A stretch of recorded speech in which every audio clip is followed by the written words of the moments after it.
Assalamualaikum warahmatullahi wabarakatuh. Nama Muhammad Rasifan, bateri CN30431. Okay, hari ini saya akan buat frame pertama 5.1. Dia akan, situasi dia macam ni. Apabila dua button ditekan, dia bawah akan bergerak. Kalau tekan satu, dia akan bergerak. Mana boleh? Jadi double. Jadi dia punya langkah-langkah dia. Kalau tekan start, Mana 5.1? kalau tekan start, tekan satu button, motor tekan bergerak. Tekan kali button kedua, button pertama lepas, motor pun tekan bergerak. Bila tekan dua button, motor akan bergerak. Okey.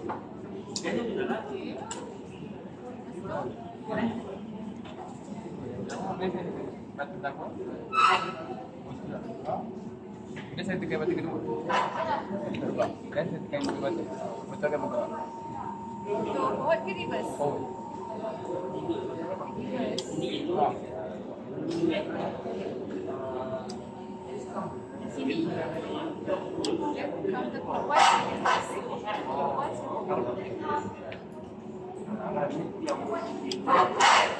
Sekejap. Awak assign apa dia punya address? Mana input dia? Input dia tak ada. Ini B. Ini kan input apa? Output dia apa? Ni. Oh, kat tepi. Dia tak lengkap. Emergency ada.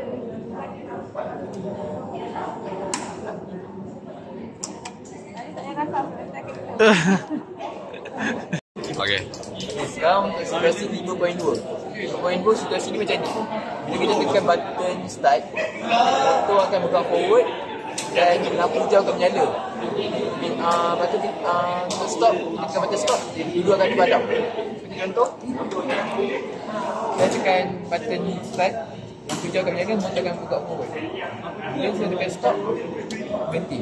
Bila saya start, kita emergency, reset, akan stop. Kalau reset balik, tak ada apa-apa. Dia start balik. Okey, macam saya stop. Ya. Okey, sekarang saya akan buat untuk eksperimen 5.3. 5.3 dia punya situasi macam ni. Apabila dalam keadaan normal, lampu merah akan menyala.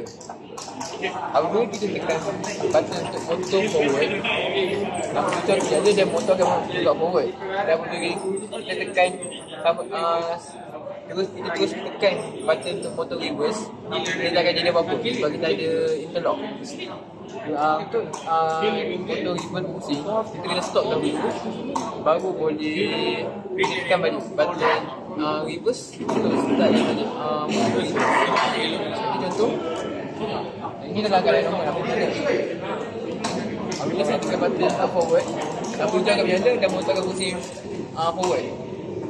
Kemudian saya tekan button reverse, tak akan jadi apa-apa sebab dia interlock.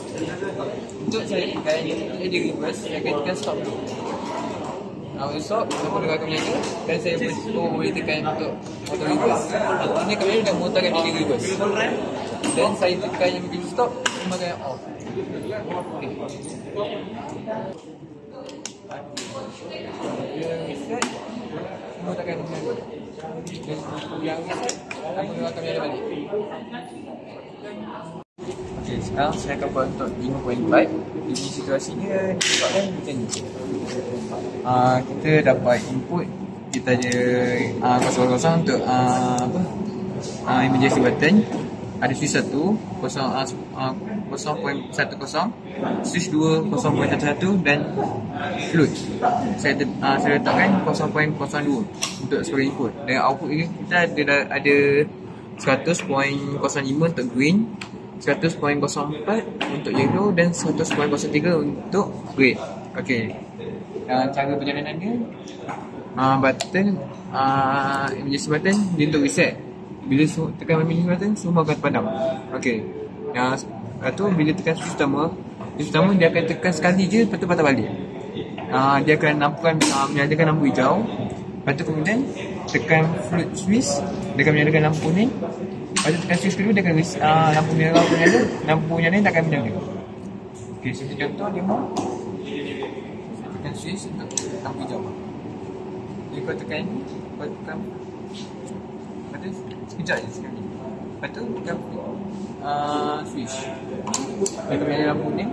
Dia kuning, dia akan tekan ni, dia akan tutup lampu ni dan menyalakan lampu merah. Reset. Okay. Itu saja dulu saya. Tekan lampu ni, bila tekan lampu merah, dia akan reset. Dia akan matikan lampu hijau dan nyalakan lampu merah. Kemudian settle untuk emergency. Stop. Naik boleh. Dia tutup. Tekan foot. Tekan pusing. Dia stop. Dia lampu merah. Tekan. Stop. Okey. Itu saja daripada saya. Terima kasih.